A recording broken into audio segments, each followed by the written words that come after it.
এত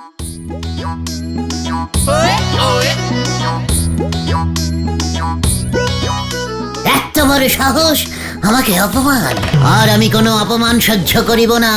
অপমান কা বদলাও অপমান নিতেই হবে। ও গুলটে মামা, ও গুলটে মামা, গুলটে মামা গো, ও গুলটে মামা! তুমি কোথায় যাচ্ছ এইভাবে? মাছ ধরতে। তুমি মাছ ধরতে যাচ্ছ? হ্যাঁ, ইলিশ মাছ, ইলিশ ফিশ। জয় গুরু, তোমার বড়শি কোথায়? আমার কাঁধে এটা কি দেখতে পাচ্ছিস না? গলতপুরের আংশি বলদ ঘটন। এটা বড়শি, বড়শির আগায় ঝুড়ি। আমার সঙ্গে এলে দেখতে পাবি এই চ্যাঙ্গালিয়ান বড়শির কামাল। চলে আয়।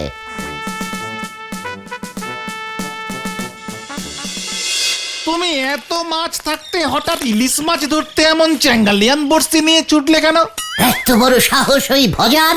ওই বাজারে মাছ বিক্রি করে ভজাদা? হ্যাঁ, আমি বাজারে গেছিলাম ইলিশ মাছ কিনতে, বুঝেছিস? তুমি ইলিশ কিনতে গিয়েছিলে ধারে? ঘটনা ঘটন। তারপর ভজাদা কি বললো তোমাকে? বলে 1400 টাকা কেজি ইলিশ। তারপর আমিও ভজাকে বললাম, মাত্র দে তবে 14 টাকায় যত কেজি ইলিশ ওঠে। জয় গুরু। ভজাদা কি বললো? এত বড় সাহস ওই ভজার! ইলিশটার গা থেকে একটা আঁশ তুলে আমাকে দিয়ে বলল, 14 টাকায় আগে ইলিশটার আঁশ ভাজা খাও, তারপর বডি খাবে। উফ, জব্বর দিয়েছে। না এই না, মানে ভজাদার তো খুব সাহস। এবার দেখ আমার চ্যাঙ্গালিয়ান বড়শির খেল। পুকুরের জলে ইলিশ পাওয়া যায়? কেন রে সন্দেহবাতিক বলদ পাঁচু? ইলিশ কি তোদের বাড়ির পেছনের নালাটায় সাঁতার কাটে? দেখেছেন দাদু, দেখেছেন? এই ক্যালটাবুলাস কিচ্ছু জানে না। এত কথা বললে কি মাছ ওঠে আপদের দল? ওইখানে গিয়ে ঝুড়ি ডুবিয়ে শামুক তল গিয়ে। What? দাদু, শামুক? আপনার চোখের সামনে আমি জোড়া ইলিশ তুলবো, জোড়া। আপদ, ভাবলুম এইখানে বসে শান্তিতে মাছ ধরবো। দাদু মাছের কিচ্ছু জানে না। মাছ ধরতে গেলে নাকি মুখ বন্ধ করে চুপচাপ বড়শি ফেলে বসে থাকতে হয়। ভেরি ব্যাকডেটিং দাদু। দাদু তো ঠিকই বলেছে, কথা বললে মাছ ওঠে না। ওরে মাছের কি কান থাকে নাকি রে? ক্যালটাবুলাস ভেন্ডি, তাহলে কি থাকে? ওদের কানকো থাকে। আর কানকো অল টাইম বন্ধ থাকে, জানিস না? এমনিতেই তাই কোনো মাছ কোনো শব্দই শুনতে পায় না। বাজারে যখন আমরা কানকো টেনে টেনে মাছ কিনি, তখন ওদের কিছু কথা কানে যায়। ওই দরদামের ব্যাপারটা আর কি। জয় গুরু। উল্টে মামা দেখো, ইলিশ উঠেছে! ইলিশ, ইলিশ, ইলিশ! ইলিশ, ইলিশ, ইলিশ! ইলিশ উঠেছে! ইলিশ, ইলিশ! পিসিমা, ইলিশ ধরেছি, এই দেখো। ওরা মুখ হাতে বালিশ ঝুলিয়ে ইলিশ ইলিশ করে এই 7 সকালবেলা পাড়া মাথায় করছে। ইলি মানে বালি, ইয়ে মানে বালিশ। ইলিশটা বালিশ হয়ে গেল কেমন করে? ঘুমিয়ে ঘুমিয়ে খামোখা ইলিশ ধরতে গেলি কেন? হ্যাঁ, কুমির ধরতে পারলি না? ও তো ছাড়া। রাখিব না, রাখিব না আমি এই ক্যালটাবুলাস জীবন। ইলিশ খাইতে পারিতেছি না, ওদিকে বর্ষাকালটাও পাসিং হইয়া যাইতেছে। খাইবে কি? মানে খাবে কি করে? ইলিশ মাছের যে দাম। তুমি স্বপ্নে ইলিশ ধরলে, স্বপ্নেই তো এই মাছটা খেয়ে ফেলতে পারতে। না, কাটা ইলিশে নুনের ছিটে দিবি না বলছি। তাছাড়া স্বপ্নেও তোমার ইলিশ খাওয়া হতো না গুলটে মামা, কারণ পুকুরে কোনোদিনও ইলিশ পাওয়া যায় না। এই, তুই ইলিশ সম্বন্ধে কি জানিস রে পাঁচু? পাঁচু তো ঠিকই বলেছে গুলটে মামা, ইলিশ মাছ নদীতে ডিম ছাড়তে এলে ধরা পড়ে। ওগুলো নদীগত ইলিশ। পুকুরগত ইলিশগুলো পুকুরে সেই ডিম পারে। পুকুরে আবার ইলিশ আসবে কেমন করে? ওরে গলতপুরের ভাজা বলদ ঘটন, বাজারে এত ইলিশ রোজ রোজ আসে, ওদের মধ্যে 2-1টা ইলিশ টুক করে পালিয়ে পুকুরে চলে আসতে পারে না? আলবাত পারে। শোন, আমার স্বপ্ন পর্যন্ত যখন ইলিশ চলে এসেছে, তখন আমি ইলিশ খাবই, খাউঙ্গাই খাউঙ্গা। তার আগে নরদার দোকানে চলো, 1 কাপ চা তো খাই। ঠিক আছে, চল দেখি নরা ইলিশ খেলো কিনা জেনে আসি। হ্যাঁ হ্যাঁ, চলো চলো। গুলটে মামা।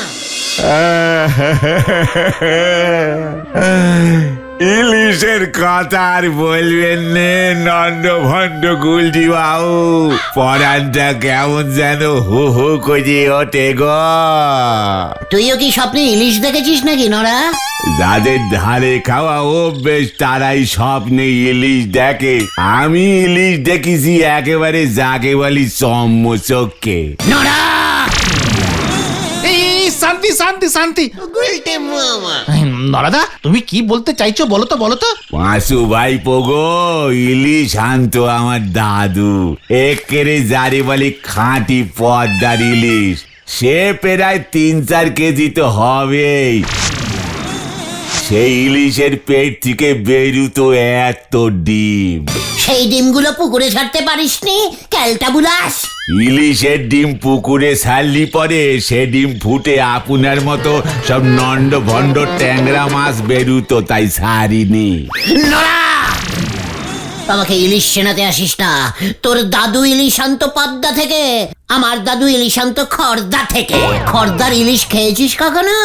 ওই দেখো রামায়ণের হনুমানের কুরুক্ষেত্রের যুদ্ধে এনে ফেলিছে। এই খেয়েছে খেয়েছে। নরাদা, তোমার দাদু এখনো বেঁচে আছেন? দাদু সেই কবেই স্বর্গে চলে গেছেন গো, কিন্তু সেই ইলিশের স্বাদ এখনো জিভে নেগে আছে গো। এত স্বাদ! সোয়াদ বলি কি সোয়াদ। একবার দিদমা রান্নাঘরে ইলিশ মাছ ভাজা করতেছিল, সে এমন গন্ধ ছেড়েছিল যে দুটো মেছো ভূত থাকতে না পেরে রান্নাঘরে ঢুকে পড়েছিল। সেই এক কাণ্ড। ভূত দেখি তো দিদিমা মুচ্ছা গেল। ব্যাস, তারপর থেকে দাদু ইলিশ মাছ আনা বন্ধ করে দিল, আর আমারও ইলিশ খাওয়া জম্মের মতো ঘুচি গেল। বলিস কি রে নরা? ভূতেও ইলিশ খায়? গ্রাম বাংলার ভূতগুলো খায় গো। আমাদের বাজারে দেখছি ইলিশ ঢোকা বন্ধ করতে হবে। এই যে ভেলা বাবু গট গট করে চলি যাচ্ছেন, যে চা খাবেন নে? আজ আর চা খাবো না রে নরা। 1 কেজি ওজনের দুটো জব্বর ইলিশ নিয়েছি। তাড়াতাড়ি গিয়ে তোদের মাসিমাকে দেখাই, একেবারে লাফাচ্ছিল। এ কি বলতেছেন? একেরে জ্যান্ত ইলিশ পেয়ে গেলেন? আরে টাকা দিলে বাঘের দুধও পাওয়া যায় রে নরা। আর দেরি করা যাবে না। 1500 টাকা কেজি চেয়েছিল, করকরে নগদে 300 টাকা। খুশি হয়ে 100 টাকা আরো বেশি দিলাম। যাই রে। ভেলা কাকা জ্যান্ত ইলিশ কিনেছে পাঁচু। দেখেন গে পুঁটি মাছ কিনে ইলিশ বলে চালাচ্ছে। পাঁচু চলে আয়। কেন? বলেছি না আমি ইলিশ খাবই। হয়ে গেল, চল রে। ট্যাংরা মাছের 3 টুকরো করে খায়, সে খাবে ইলিশ। হরি বল। কেমন প্ল্যানিং দিলুম বল একবার, বল। দারুণ! বলতে মামা, ব্যাপারটা একটু বাড়াবাড়ি হয়ে যাচ্ছে না? হোয়াট বাড়াবাড়ি? পাঁচু, ইলিশ খাওয়ার জন্য আমি বাড়াবাড়ি আড়াআড়ি তাড়াতাড়ি সব করতে পারি।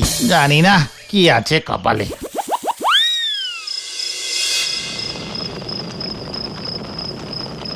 গিন্নি, মাছগুলো ঠিক মতো রেখেছো তো?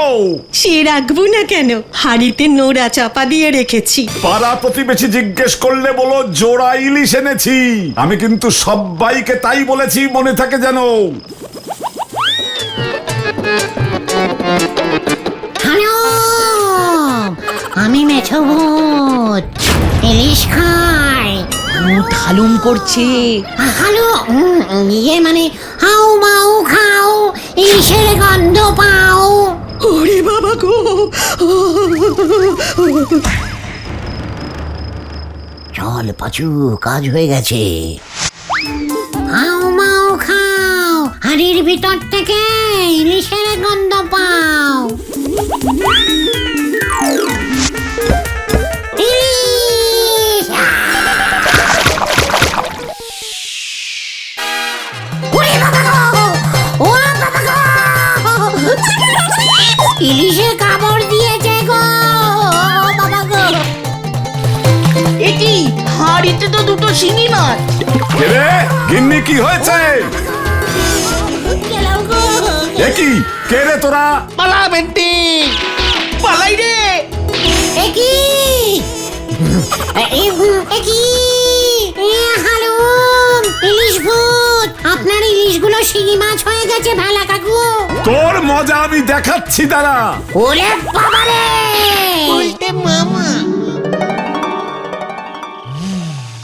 ওই ভেলা কাকুকে আমি ছাড়বো না। পাচু বেটা, বেটা 2 পিস শিঙি মাছ কিনে জোড়া ইলিশের গপ্প দিয়েছে।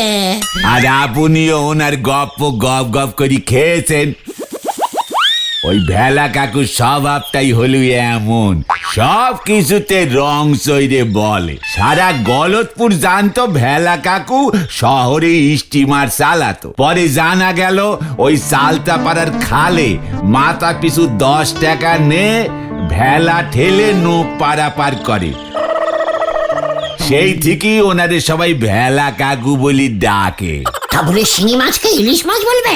ওকে আমি দেখছি, ও দেখছি আমার থেকে মানে ডেঞ্জাস্টিক টাইপের লোক। ওরে বর্ষাকালটা চলি গেলে আর তো ইলিশ পাবে না। খেপা তোর ইলিশ খাওয়া হলো না রে, হলো না। পাঁচু চল এখান থেকে, নড়া আবার এই কাটা ঘায়ে নুনের চিটে মারছে। চল চল বলছি। হ্যাঁ, যাচ্ছি যাচ্ছি। এই চল রে তোরা। হ্যাঁ হ্যাঁ চলো চলো। আমার দিদিবান মেসো ভূতের গপ্প শুনি ভূত সেজেছে, ইলিশ রেখেছে হাড়িতে আর ভূত ঢুকেছে বাড়িতে। হরি বল। ওরে বাবা গো, ও বাবা গো, ও কি ব্যথা করছে গো পিসিমা। ও বাবা, শিঙি মাছের কাঁটার ঘা, ব্যথা তো হবেই। একটু ইলিশ খাওয়ার জন্য তুই এমন পাগলামি করলি গুলটে, আজ যদি আমাদের সেদিন থাকতো রে। ইলিশ খেতে না পারি, ইলিশের কাঁটার ঘা যদি খেতুম তাও এত কষ্ট পেতুম না, তা বলে শিঙি মাছের। তোর এত ইলিশ খেতে ইচ্ছে করছে, দাঁড়া দেখি রাতে ব্যবস্থা করতে পারি কিনা। কি রাতে ইলিশ করবে পিসিমা? ইয়াহু! বাধা কমে গেছে, বাধা কমে গেছে। যাই পাঁচুদেরকে গিয়ে বলি। পাগল একটা। দেখ আমার ব্যথা কমে গেছে। পিসিমা আজ রাতে ইলিশ মাছ ভাজা, সর্ষে ইলিশ, দই ইলিশ, সব সব সব রাখবে বলেছে। বাবা, ইলিশ মাছটা কত বড় হবে গুলটে মামা? বলেছিলাম না আমার দাদু খড়দা থেকে ইলিশ আনতো, এবারেরটা চাকদা থেকে আনবে মনে হয়। চাকদার ইলিশ 10-12 কেজির নিচে হয় না। বাবা, ওটা ইলিশ মাছ নাকি তিমি মাছ? ভেন্ডি, মুখ সামলে কথা বল বলে দিচ্ছে। অন্যের ভালো সহ্য করতে পারিস না না? আমাদেরকে খাওয়াবে না? চিন্তা করিস না, ওই ইলিশের ডিমগুলো গজাদার বাগানে যে পুকুরটা আছে ওখানে ছাড়বো। ওই পুকুরে ইলিশ চাষ করব। পুকুরে এত বড় ইলিশ মাছ হবে গুলটে মামা? পোনা ইলিশ তো হবে, তখন তোরা যত ইচ্ছে খাবি। বড় ইলিশ বড়দের খেতে হয়, ছোট ইলিশ ছোটদের, জানিস না? বলছি তো পুকুরে কখনো ইলিশ হয় না। তাহলে ডিমগুলো এরও কি আমি ছাড়বো, সেখানে দেখবি ডিম ফুটে কত চারা ইলিশ বেরোবে। তোদের আমি চারা ইলিশ হলেও খাওয়াবো, এই তোদের বলে গেলুম। এবারেরটা আমাকে খেতে দে ভাই ঠুকন। এখান থেকেই গন্ধ পাচ্ছি। ঠিক আছে ঠিক আছে, তুমি একাই খাও, আমরা লোভ দেব না। ওরে দাঁড়া, আমি বরং চট করে নরাকে গিয়ে সুখবরটা দিয়ে আসি, বুঝেছিস? ও বাচুদা, এরুকিয়াম কি গো? Aquarium, aquarium. জয় গুরু, তুমি সেরা, তুমি সেরা। পিসিমা, পিসিমা, আরে পিসিমা তাড়াতাড়ি এসো, খুব খিদে পেয়েছে। এই তো আসছি রে বাবা, আসছি। সন্ধে 7টা থেকে তোর খিদে পেয়ে গেছে। আরে রান্নাটা তো করতে দিবি। দাও দাও দাও দাও। দেখি ইলিশ মাছ কোথায়? এই নে, এটা কি? কচুর শাক ইলিশ মাছের মাথা দিয়ে রেঁধেছি। বাজারে গিয়ে বাজার থেকে ইলিশ মাছের মাথাটা নিয়ে এসেছি। জানিস এটার জন্য ভজা 10 টাকা নিয়ে নিল। হোয়াট? কচু শাক? হ্যাঁ রে, খেয়ে দেখ, পুরো মাথাটাই তোকে দিয়েছি। কেমন পাকা ইলিশের গন্ধ বের হচ্ছে। হ্যাঁ, সর্ষে ইলিশের বদলে কচু ইলিশ। কি করবি বল, ইলিশ যে বড় লোকই মাছ রে, সবার কপালে জোটে না। বাজারে গরিব ইলিশ ওঠে না পিসিমা। দূর পাগল, খেয়ে নে দেখি, আমি রান্নাঘরটা ততক্ষণে গুছিয়ে আসি।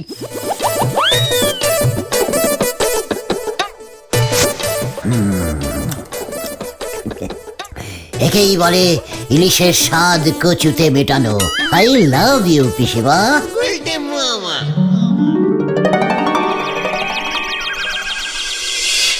ভাবছি এবার ভোটে দাঁড়াতেই হবে। কেন তুমি ভোটে দাঁড়াবে কেন? ভোটে জিতলে সবার প্রথমে ইলিশের দাম 5 টাকা কেজি করে দেব।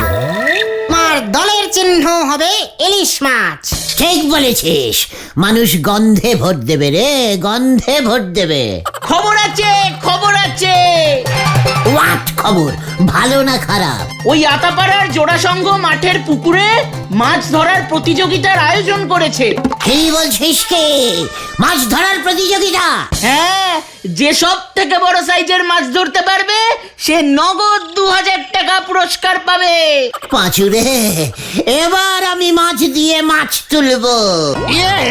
সে তো কাঁটা দিয়ে কাঁটা তোলে জানি। তুমি কি বলতে চাইছো বলো তো উল্টে মামা? আমি ওই প্রতিযোগিতায় মাছ ধরবো, তারপর পুরস্কারের 2000 টাকা দিয়ে ইলিশ কিনবো। এইবার খারাপ খবরটা শোনো গুলটে মামা, ওই প্রতিযোগিতায় নাম দিতে গেলে 500 টাকা লাগবে। আহ, আহ, লাটের পুকুরের মাছ, কোন লাটের যে 500 টাকা লাগবে? ওসব জানি না, লাটের পুকুর তো দেওয়াল দিয়ে ঘেরা, যে 500 টাকা দেবে সেই ঢুকতে পারবে, এটাই জোড়া সংঘের নিয়ম। যা শুরুতেই সে কভি নেহি। দরকার হলে আমি দেওয়ালের বাইরে থেকে বর্ষি ফেলবো। অত বড় বড়শি তুমি পাবে কোথায়? আমার একটা চ্যাঙ্গালিয়ান বর্ষি আছে।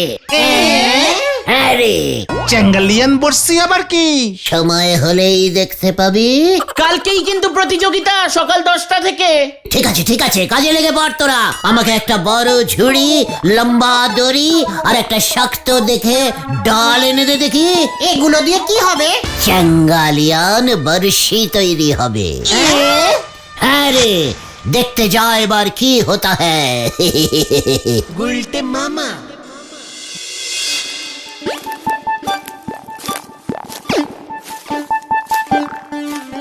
দেখছো তো গেট বন্ধ, সামনে পাহারা।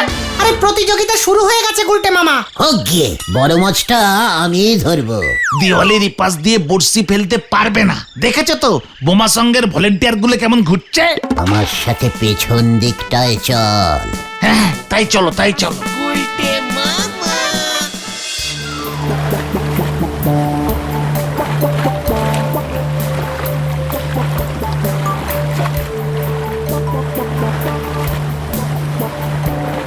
পুকুরটা দেখছি দেওয়াল থেকে অনেক দূরে। এপার থেকে ঝুড়ি ছুড়লে ওপারে পুকুরে গিয়ে যদি না পারে? পাঁচু, ওটা ঝুড়ি নয়, চ্যাঙ্গালিয়ান বর্ষি বল। বর্ষের ঝুড়ি যদি পুকুরে গিয়ে না পড়ে তখন কি করবে? তার থেকে বাড়ি ফিরে যাই চলো। কভি নেহি। তাহলে এখানে দাঁড়িয়ে করবেটা কি? পেয়েছি পেয়েছি, উপায় পেয়েছি। কি উপায়? ওই দেখ পাঁচু, ওই দেখ। ওটা তো একটা গাছ। ওরে ক্যালটা বুলাস বলো তো পাঁচু, ওটা গাছ দেখছিস? গাছের ডালটা দেখছিস না? ডালটা কেমন বিনা টিকিটে পাঁচিলের ওপারে চলে গেছে।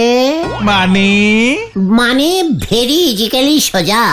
আমি ওই গাছ বেয়ে উপরে উঠছি, তারপর ওই ডাল বেয়ে ভেতরে, তারপর ওই ডালে বসে ঝুপ করে জলে ঝুড়ি ফেলবো। ঝুড়ির যা সাইজ, বড় মাছটা এত বড় জায়গা পেয়ে ঝুড়িতে চেপে বসলে মারবো এক টান, ব্যাস মাছ আমার কবজায়। জয় গুরু। ব্যাপারটা কিন্তু অত সহজ নয় গুলটে মামা। হ্যাঁ, এর থেকে অনেক কঠিন কাজ তোদের এই লিডার করে দেখিয়েছে, সেটা ভুলে যাস না। তারপর সেই কঠিন কাজের পর তোমার কি কঠিন অবস্থা হয়েছিল, তুমিও সেটা ভুলে যেও না গুলটে মামা। পাঁচু, এই ভেন্ডিটাকে বারণ করে দে, আমাকে আবার কাঁটার খোঁচা মারলো। আমার মাথায় রোগ চেপে গেছে, মাছ আমি ধরবই। এই ধর বড়শিটা। আমি আগে গাছে উঠছি, তারপর আমাকে দিবি। ইলিশ আমি খাবই। গুলটে মামা যা।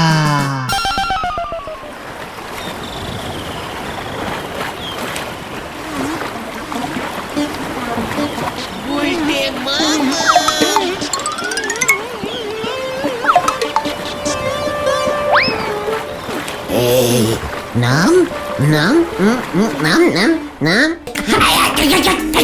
ওরে বাবা রে! ওরে বাবা! ভেন্ডি রে!